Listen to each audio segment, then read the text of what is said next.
The work of renowned educator and civil rights leader Mary McLeod Bethune helped improve the lives of many Black Americans. And yet, as is so often the case, as with many women, her contributions to this country's history are often overlooked or forgotten. Our friend and colleague, Norah O'Donnell, is working to change that. Bethune is just one of the important figures she writes about in her new book, We the Women, The Hidden Heroes Who Shaped America. It is out today. It's already climbing the charts, Nora, at number 7, right, on the New York Times bestseller list. Thanks to CBS News and all my friends here helping to talk about this book. Thank you. Yeah, headed to number 1 for sure.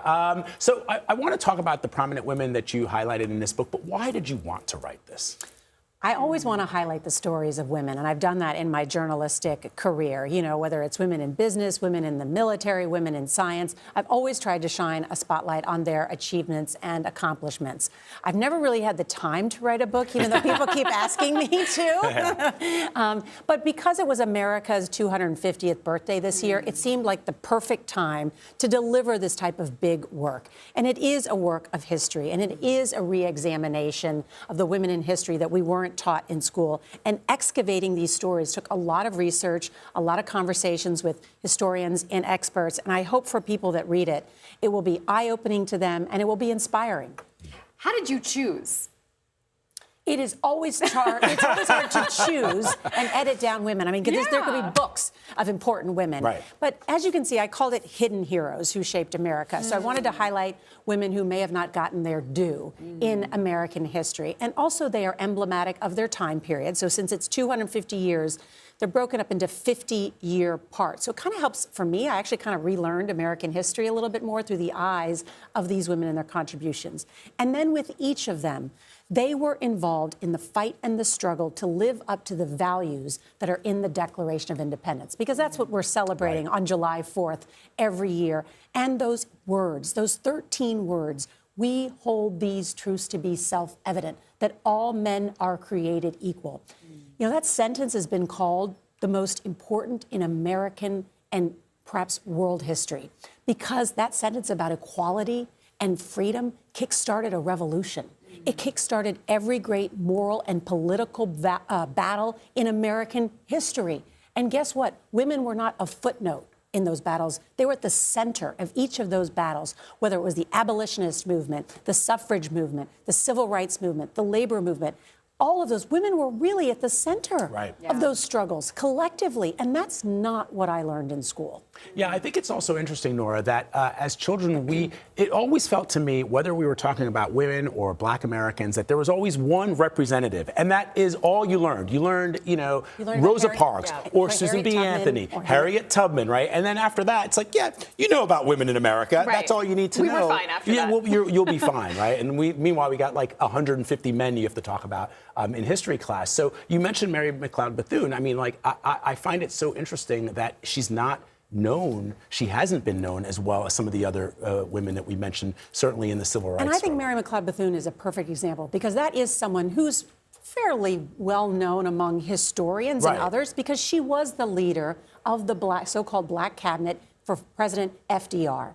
Here she was born to formerly enslaved parents. She was born just after the Emancipation Proclamation. She became a great educator of girls. The Bethune-Cookman College, that's named after her, of course, in Florida. That still exists to this day. She was on the radio during World War II. She was played by Oprah Winfrey in that great Tyler Perry movie called The 688 Battalion, about the all-female Black battalion during World War II that helped deliver those 17 million pieces of mail that had been backlogged. And she was one of Eleanor Roosevelt's best friends. And she's a personal hero of mine. And, I hope Oprah wouldn't mind me saying this, but she's read the book too. And she said, gosh, I learned more reading your book, that I wish I had known before she played Mary McLeod Bethune. So there's just details like that, and women that we should have all been writing papers about Mary McLeod Bethune in middle school and elementary school. Like, no question in my mind. I love that Oprah story. Was there anything in the reporting and research phase of this book that sort of surprised you? Everything surprised me. Everything surprised me. I think, one, sadly, my own limited knowledge of American history and women's role in American history. And I think that's a collective embarrassment, to be honest, So that was one.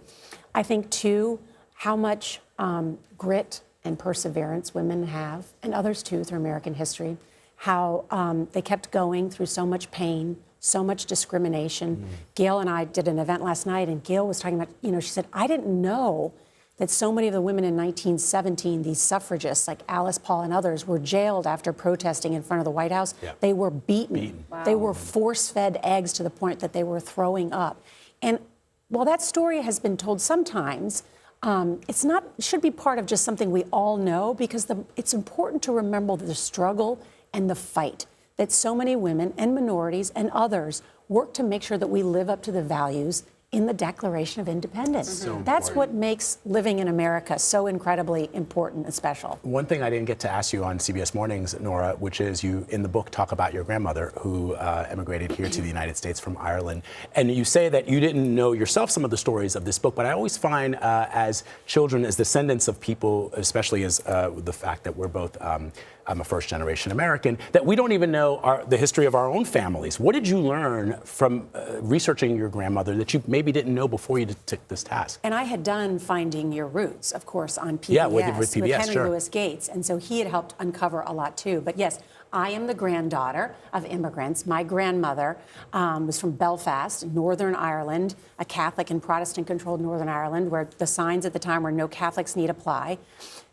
She was the oldest girl of 9 kids, and she stopped going to school in 8th grade so that she could go to work every day in a linen factory to support her family.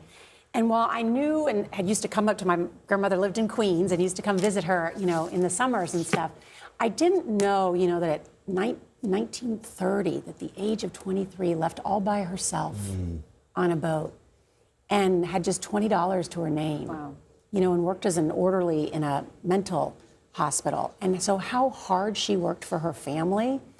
And, I say, too, that I wish my grandmother were still alive. Sorry, I'm going to get emotional, because my grandmother's name was Mary Teresa, and my sister, so here my grandmother worked as an orderly in a hospital, and my sister is my grandmother's namesake, and now she's a chief surgeon at a hospital. Wow. And so as Martin Luther King Jr. says, the arc of history bends towards justice. Right. It bends slowly. Yes. But to think my grandmother could think, wow, her granddaughter is a chief surgeon, is the boss, saving people's lives. And that's, I think, the hopeful part of this, too. So much inspiration in there. And you, Norah, thank you. Yes, my Norah. pleasure. For bringing us Thank you for coming Appreciate on. it. We so appreciate it. The book is called, folks, We the Women, the Hidden Heroes Who Shaped America. It's on sale right now.